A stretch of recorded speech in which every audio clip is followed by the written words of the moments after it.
Sophie claqua la porte de l'appartement familial avec une violence qui fit trembler les murs. Ses valises à la main. Tandis que les cris de sa mère résonnaient encore dans l'escalier, « Ne reviens jamais ?» Espèce de dégénérée. À 22 ans. Elle se retrouvait à la rue. Le cœur brisé non pas par l'amour perdu, mais par la trahison de ceux qui l'avaient élevée. Ce soir-là, sous la pluie battante de Paris, elle comprit que son aveu d'amour pour Claire n'était pas seulement une déclaration personnelle, mais une bombe qui avait pulvérisé les fondations de sa vie.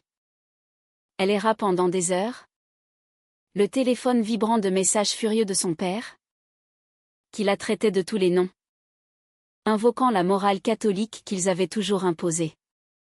Sophie n'avait pas prévu cela, elle avait simplement voulu être honnête.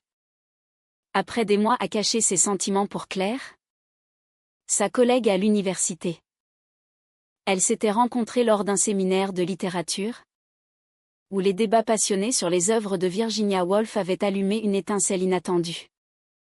Claire, avec son assurance tranquille et son humour mordant, avait percé la carapace que Sophie s'était construite pour plaire à sa famille conservatrice. Assise sur un banc mouillé du jardin des Tuileries, Sophie repensa à la scène qui avait tout déclenché. C'était lors du dîner dominical. Ce rituel immuable où sa mère servait le rôti avec un sourire forcé, et où son père dissertait sur les valeurs traditionnelles. Sophie avait choisi ce moment pour annoncer qu'elle aimait une femme, qu'elle n'épouserait jamais l'homme que ses parents lui destinaient implicitement. Les assiettes avaient volé. Les insultes fusaient. « Tu nous fais honte. Comment oses-tu détruire notre famille ?» avait hurlé sa mère. Les larmes aux yeux. Mélange de rage et de désespoir. Son père, plus froid, avait simplement déclaré « Sors d'ici. Tu n'es plus notre fille. » Claire l'attendait dans un café non loin. Anxieuse, le regard scrutant la rue. Quand Sophie entra, trempée et défaite, Claire se leva d'un bond et la serra dans ses bras.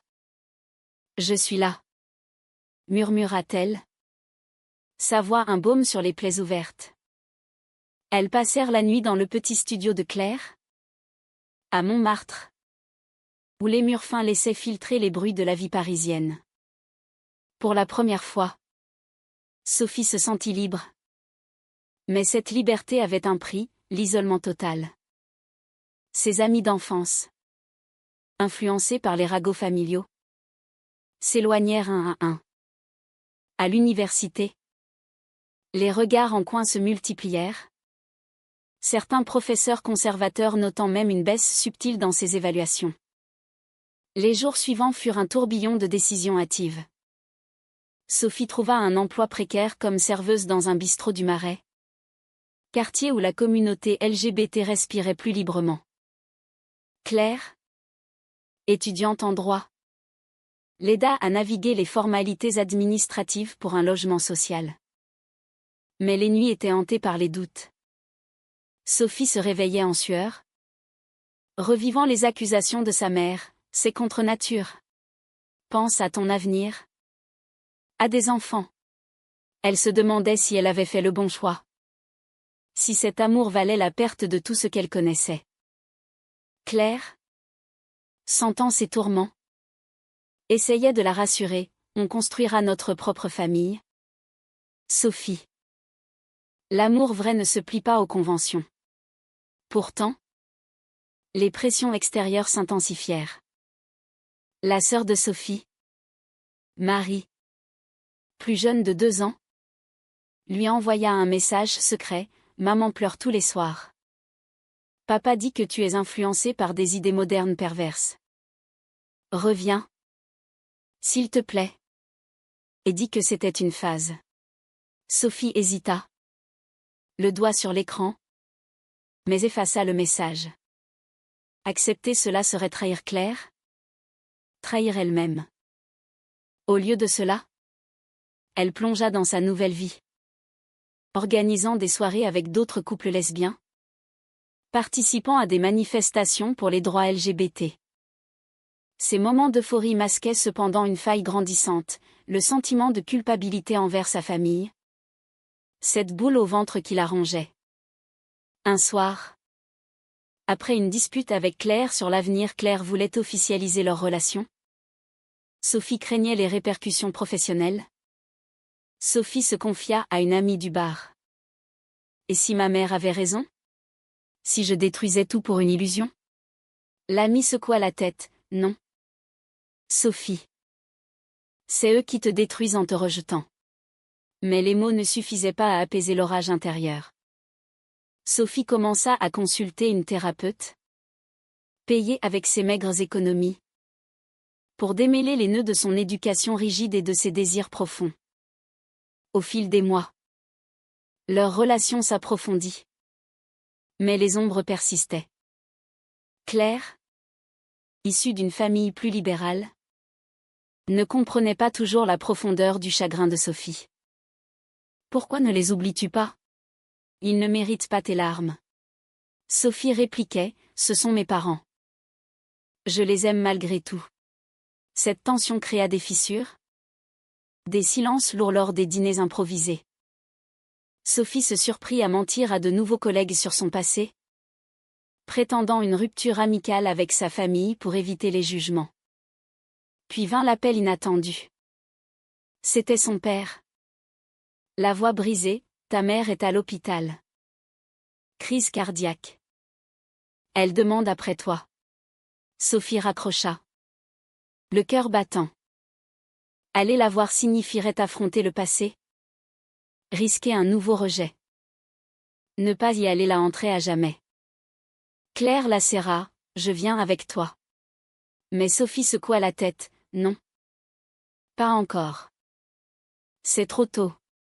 Elle partit seule, ignorant que cette décision marquerait le début d'une série de choix déchirants. À l'hôpital Cochin, l'odeur antiseptique la frappa comme un mur. Sa mère, pâle sur son lit, leva les yeux vers elle. Sophie. Tu es venue. Les larmes coulèrent. Mais pas de joie. Je ne peux pas accepter ce que tu es. Mais je ne veux pas te perdre. Sophie s'assit, la main tremblante sur celle de sa mère. Maman. Je n'ai pas changé.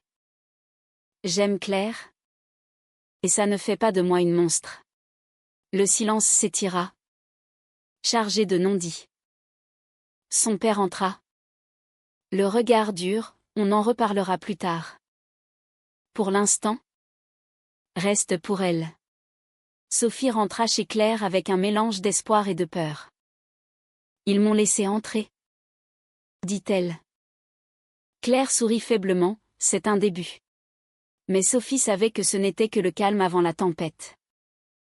Les visites suivantes révélèrent les vraies intentions, sa famille voulait la guérir. Lui proposer une thérapie de conversion déguisée en soutien psychologique. C'est pour ton bien? Insista Marie. Sophie refusa. Mais le doute s'insinua à nouveau. Et si elle sacrifiait Claire pour retrouver sa place? Les semaines suivantes devinrent un champ de mine émotionnelle. Sophie jonglait entre son travail, sa relation avec Claire et les visites à l'hôpital, où sa mère se rétablissait lentement. Chaque conversation avec sa famille tournait autour de sous-entendus, pense à ton futur. Sophie. Un mari. Des enfants normaux. Elle sentait leur regard peser sur elle, jugeant chaque mot, chaque geste. Claire, de son côté, commençait à s'impatienter. Tu passes plus de temps avec eux qu'avec moi. Est-ce que tu regrettes? Sophie niait. Mais au fond, une partie d'elle se demandait si la paix familiale valait le prix de sa liberté. Un après-midi, alors qu'elle aidait sa mère à marcher dans le couloir de l'hôpital, celle-ci lâcha, j'ai prié pour toi chaque nuit. Dieu peut te pardonner si tu changes. Sophie s'arrêta net, la colère montant. Changer? Maman. L'amour n'est pas un péché. Sa mère pleura, pour nous, Si. Pense à ta sœur. À la réputation de la famille. Sophie rentra furieuse, claquant la porte du studio. Claire la trouva en larmes. Ils me manipulent. Claire. Ils veulent que je te quitte. Claire la serra. Alors? Choisis. Moi ou eux. Ce choix la hanta. Sophie consulta sa thérapeute, qui l'encouragea à affirmer son identité. Vous n'avez pas à vous excuser d'être qui vous êtes. Inspirée, elle décida d'organiser une rencontre entre Claire et sa famille, espérant un pont. Mais le dîner fut un désastre.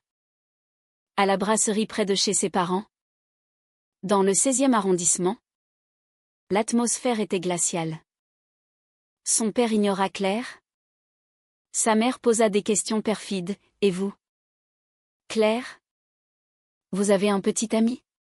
Claire répondit calmement. Non. J'ai Sophie. Marie, mal à l'aise, changea de sujet. À la fin, son père déclara, ce n'est pas pour nous. Si tu persistes, on coupe les ponts définitivement. Sophie éclata en sanglots dans la rue. Pourquoi ne peuvent-ils pas accepter? Claire, blessée, répliqua, parce qu'ils sont étroits d'esprit. Mais toi, Sophie, tu dois te battre pour nous. Cette nuit-là, elles firent l'amour avec une intensité née du désespoir. Mais le lendemain, Sophie reçut un ultimatum par mail de son père, reviens seule. Ou oublie-nous. Elle le montra à Claire, qui pâlit, ne cède pas. C'est du chantage. Pourtant, Sophie hésita. Perdre sa famille pour toujours? Ou trahir l'amour de sa vie? Les tensions s'accumulèrent au travail. Une collègue, apprenant sa situation, la mit en garde. Dans ce quartier, c'est tolérant. Mais ailleurs, ça peut te coûter ton job. Sophie, épuisée, commit une erreur. Elle confia à Marie ses doutes lors d'un appel. Parfois, je me demande si ça en vaut la peine. Marie sauta sur l'occasion. Viens à la maison ce week-end. On en parle sans Claire. Sophie accepta, sans en informer Claire, sentant la culpabilité la ronger. Le week-end chez ses parents fut une embuscade. Sa mère, encore faible, pleura. Regarde ce que tu m'as fait. Mon cœur a lâché à cause du stress. Son père ajouta, on t'a trouvé un thérapeute spécialisé. Il aide les gens comme toi à revenir à la normale. Sophie protesta, ce n'est pas une maladie. Mais Marie insista, pense à nous. À tes futurs neveux. Veux-tu qu'ils grandissent dans la honte? Sous la pression? Sophie promit d'y réfléchir.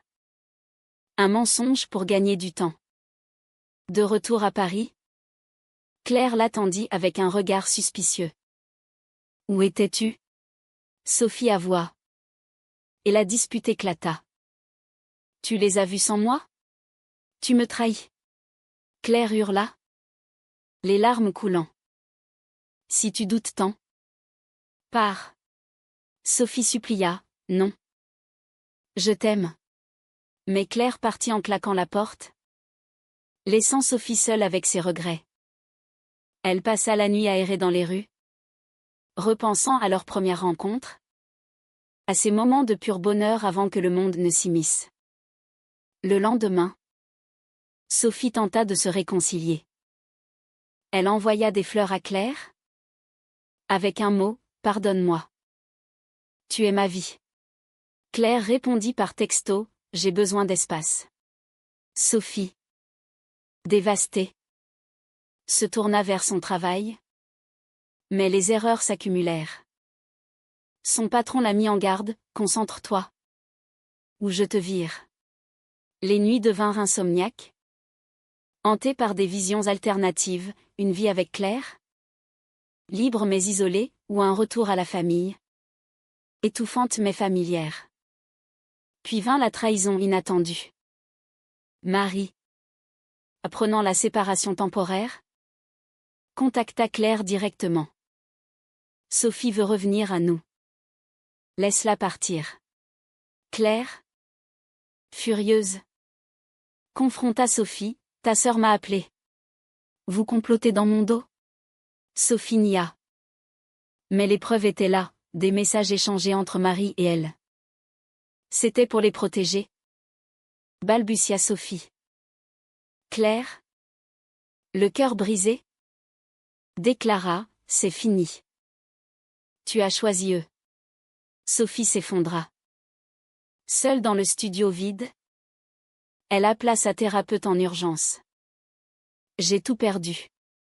La session révéla ses peurs profondes, l'abandon, le rejet social, la crainte de ne jamais être normale.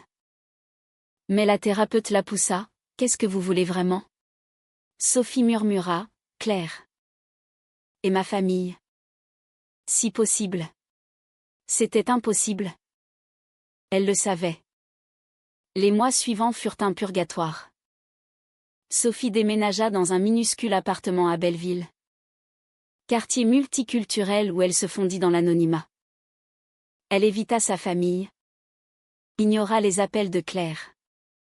Au travail, elle excella par dépit, obtenant une promotion.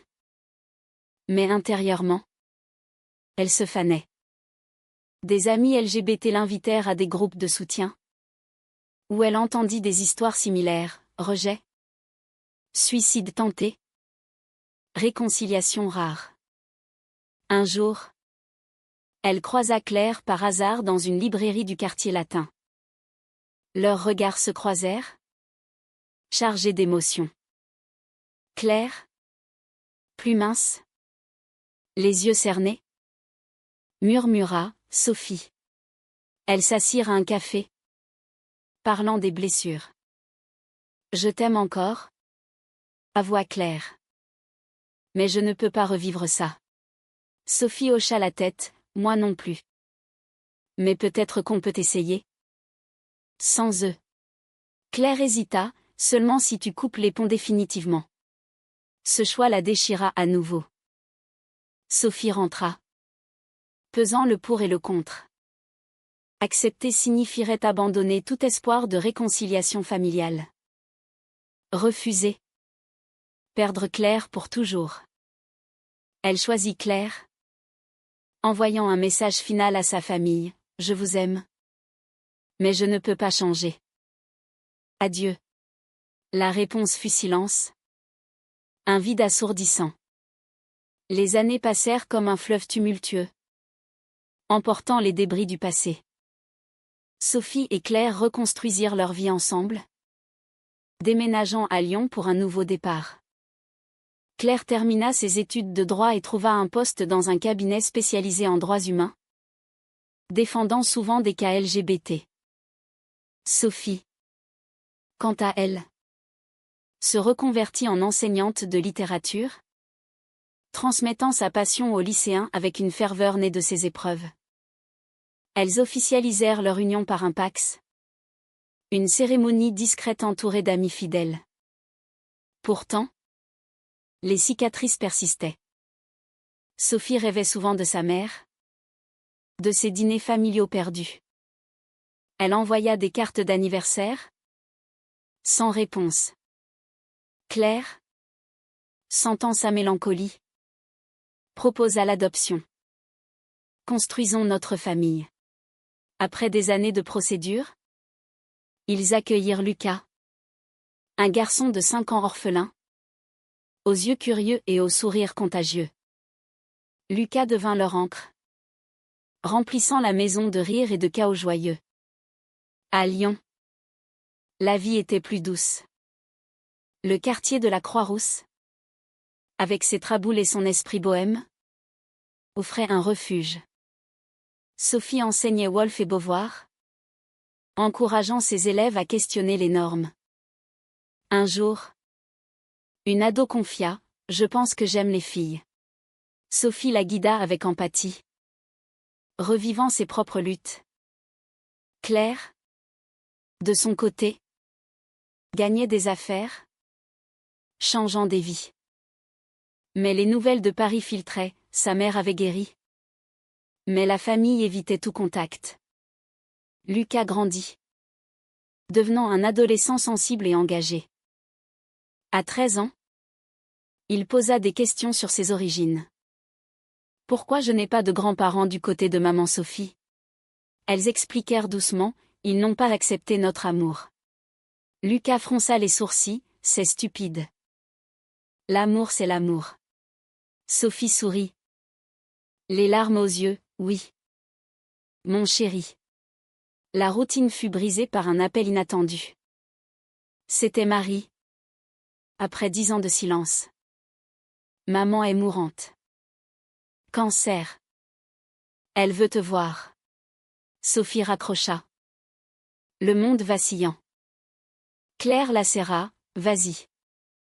Pour toi. Lucas insista, je viens avec toi. Sophie hésita. Mais accepta.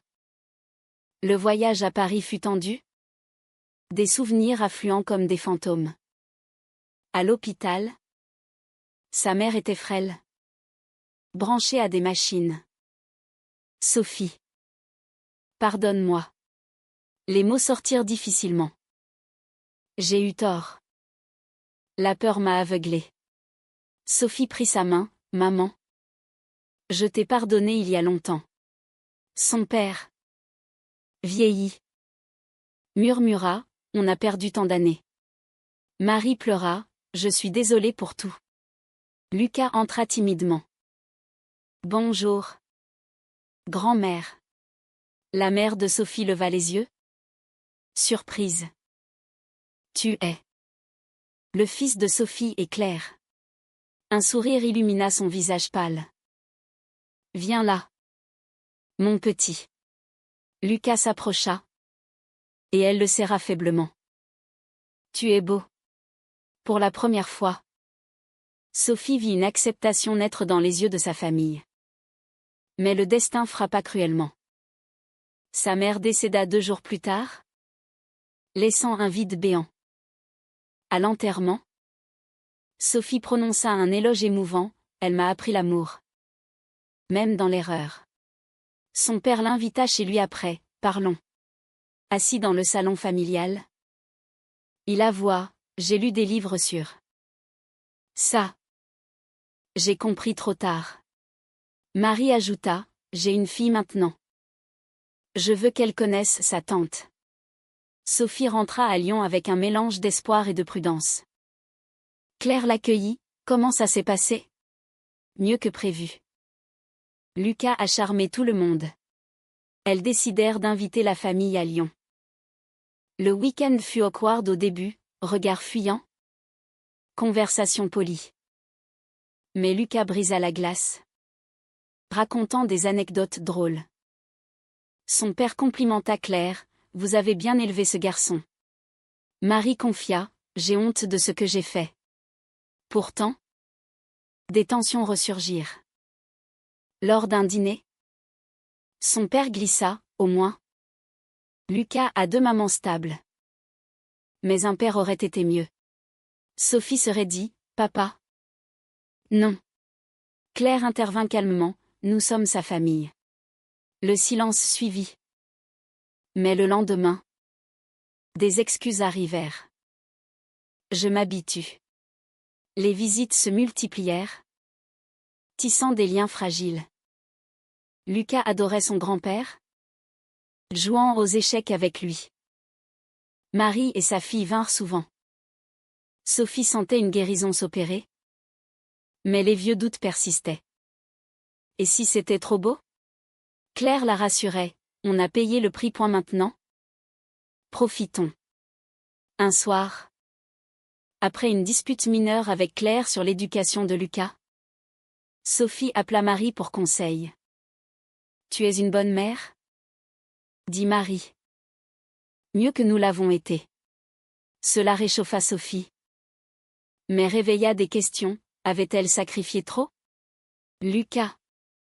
Entendant la conversation, demanda « Pourquoi grand-mère t'a rejeté ?»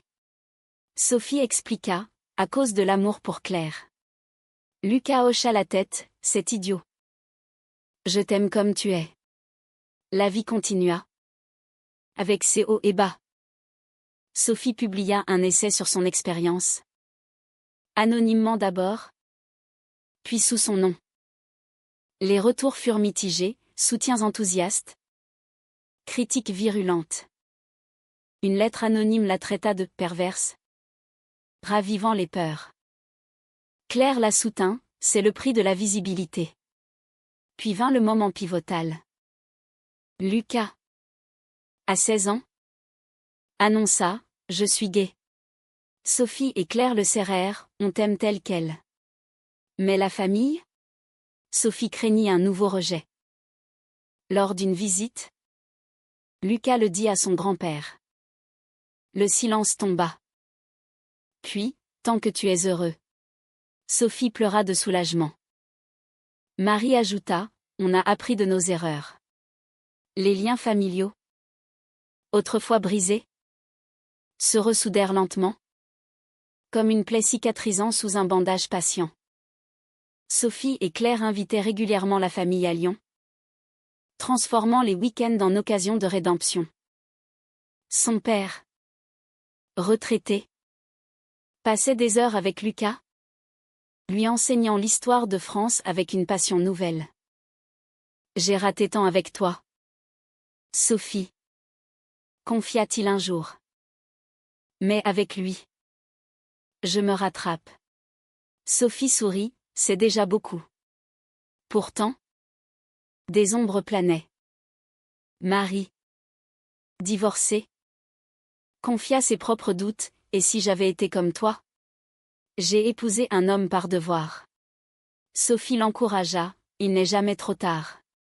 Cela renforça leur sororité, mais raviva chez Sophie des questionnements sur les choix imposés par la société. À l'école, elle organisait des débats sur l'identité de genre, affrontant des parents conservateurs. Votre influence corrompt nos enfants, cria l'un d'eux lors d'une réunion. Sophie répondit fermement, non. Elle les libère. Claire, promue associée dans son cabinet, défendait des cas de discrimination. Un jour, elle gagna un procès contre une entreprise homophobe, dédiée à Sophie. Pour nous, dit-elle en rentrant. Leur relation, éprouvée par le temps, s'était approfondie en une partenariat solide, où les disputes menaient à des compréhensions plus profondes. Lucas, lycéen brillant, s'engagea dans des associations LGBT, organisant des marches à Lyon. Grâce à vous, je n'ai pas peur, dit-il. Sophie rayonnait de fierté, mais s'inquiétait, le monde est encore dur. Lors d'une manifestation à Paris, ils croisèrent des contre-manifestants hurlant des insultes. Lucas tint bon, mais Sophie revécut son rejet passé. Un été, la famille se réunit pour les vacances en Bretagne. La maison louée près de la mer offrait un cadre idyllique. Son père et Claire discutèrent politique, trouvant des terrains d'entente. Marie et sa fille jouaient avec Lucas sur la plage. Sophie observa. Émue, c'est ce que j'ai toujours voulu. Mais une conversation nocturne avec son père révéla des fissures. Je t'accepte. Mais je prie encore pour que tu changes. Sophie soupira. Papa. Ça ne changera pas. Il hocha la tête, je sais. C'est ma croix. De retour à Lyon, Sophie affronta une crise personnelle. Un collègue la harcela subtilement, avec ta femme ? Tu dois bien t'amuser. Elle porta plainte, soutenue par Claire. Le processus fut épuisant, ravivant des traumas. Pourquoi ça ne s'arrête jamais, pleura-t-elle. Claire répondit, parce que le combat continue. Mais on est plus forte. Lucas, entrant à l'université, Choisis Paris pour étudier l'art. Je veux être près de grand-père. Sophie accepta. Inquiète mais fière. Les au revoir furent émouvants. Appelle-nous souvent, dit Claire. À Paris. Lucas logea chez son grand-père, tissant un lien profond. Il me raconte des histoires sur toi petite, dit-il au téléphone. Puis vint l'événement inattendu. Lucas appela, j'ai rencontré quelqu'un.